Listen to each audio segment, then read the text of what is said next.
নমস্কাৰ ছাত্ৰ ছাত্ৰীসকল, পুনৰ আহিছোঁ আৰু এটা নতুন ভিডিঅ'।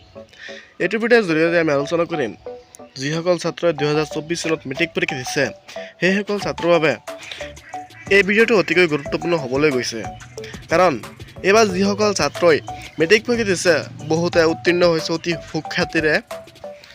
এইবাৰ আগৰ তুলনাত বহুত ভাল হৈছে এইবাৰ ৰিজাল্ট, ইয়াকে লৈ সকলো আনন্দিত হৈ আছে। প্ৰথমবাৰৰ বাবে সেবাই 45 দিনৰ ভিতৰত ৰিজাল্ট ওলাবলৈ সক্ষম হৈছে। অকল এয়াই নহয়, আগৰ তুলনাত এইবাৰ বহুতো শিক্ষিত হাৰ বাঢ়িছে বুলি জনা গৈছে। এতিয়া প্ৰশ্ন হ'ল যে আগৰ তুলনাত এতিয়া বহুতো শিক্ষিত হাৰ বাঢ়িছে, বহুতো ছাত্ৰ ছাত্ৰী পাছ কৰিছে। কোনোবাই 3rd ডিভিজন, কোনোবাই 2nd ডিভিজন, কোনোবাই 1st ডিভিজন, আকৌ কোনোবাই ষ্টাৰ, আকৌ কোনোবাই ষ্টেণ্ড মাৰিছে। এতিয়া তোমালোকৰ মনত বহুতো প্ৰশ্ন জাগিব পাৰে, যেনেকৈ কোনোবাই 1st ডিভিজন পাইছে তাক কি এৱাৰ্ড দিব, কোনোবাই 2nd ডিভিজন পাইছে তাক কি এৱাৰ্ড দিব, কোনোবাই ষ্টাৰ মাৰ্ক পাইছে তাক কি এৱাৰ্ড দিব।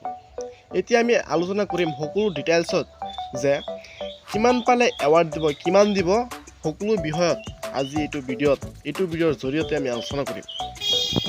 এতিয়া আমি ক'বলৈ বিচাৰিছোঁ যে যিসকল ছাত্ৰই 1st ডিভিজন, 2nd ডিভিজন পাইছে সেইসকল ছাত্ৰক মেট্ৰিকত কোনো ধৰণৰ এৱাৰ্ড দিয়া নহয়। আৰু যিসকল ছাত্ৰই 75 আনিব পাৰিছে সেইসকল ছাত্ৰক 16,000কৈ টকা দিয়া হ'ব। বহুতো ছাত্ৰ ছাত্ৰী ভাবি আছে যে স্কুটি দিব বা লেপটপ দিব, কিন্তু আগৰ নিচিনা নহয়। এইবাৰ 16,000কৈ টকা দিয়া হ'ব।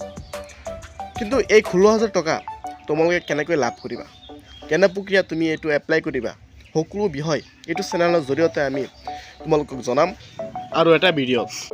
সেয়েহে তোমালোকে মোৰ চেনেলটো ছাবস্ক্ৰাইব কৰি থোৱা, কিয়নো যেতিয়া মই আৰু এটা ভিডিঅ' তোমালোকক পঠাম সেইটো ভিডিঅ' তোমালোকে চাই ল'বা আৰু বহুতো উপকৃত হ'ব বুলি আশা কৰিছোঁ। আৰু এটা ভাল খবৰ ছোৱালীসকলৰ বাবে, যিসকল ছোৱালীয়ে এইবাৰ 2024 চনত মেট্ৰিক পৰীক্ষা দিছে সেইসকল ছোৱালীক 10,000কৈ টকা দিয়া হ'ব।